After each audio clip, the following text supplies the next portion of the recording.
আপনি কি প্রবাসী? ইউকে, ইউএস, অস্ট্রেলিয়া, সিঙ্গাপুর অথবা মিডল ইস্টের যে কোনো কান্ট্রি, কাতার, সৌদি, ওমান, বাহরাইন, যাই বলি না কেন, ওখানে থাকছেন এবং আপনার কাছে একটা ভালো বিজনেস পোর্টফোলিও আছে। ইভেন আপনি যদি দুবাইয়ে থাকেন তাহলে তার কোনো কথাই নেই। যদি আপনার কাছে একটা ভালো বিজনেস পোর্টফোলিও থেকে থাকে এবং ভালো একটা ট্রানজ্যাকশান হয়ে থাকে, আপনি দুবাই একটা ম্যাসিভ ইনভেস্টমেন্ট করতে পারবেন, তাও ব্যাংকের থ্রুতে। আপনি যদি চান ইসলামিক মর্টগেজ নিতে, সেটাও সম্ভব, কারণ এটা ইসলামিক কান্ট্রি। আপনি যদি চান নর্মাল মর্টগেজ নিতে, তাও সম্ভব। অপরচুনিটিটা কি, সেটা হচ্ছে আপনি এরকম চাইলে পুরো বিল্ডিং কিনতে পারেন, অথবা আপনি চাইলে 2 স্টার, 3 স্টার বা 4 স্টার, 5 স্টার মানেরও হোটেল আপনি চাইলে কিনতে পারেন। All you need to do, আপনি আমার সাথে কন্ট্যাক্ট করুন।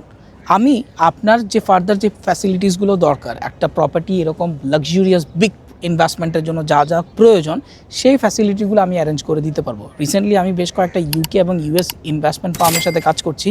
আমার কাছে মনে হচ্ছে যে আরও অনেক মানুষজন আছে যারা এই ধরনের অপরচুনিটি খুঁজছেন।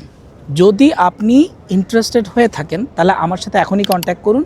আর এ ধরনের যদি আরও নতুন ভিডিও চান তাহলে আমাকে এখনই ফলো করুন।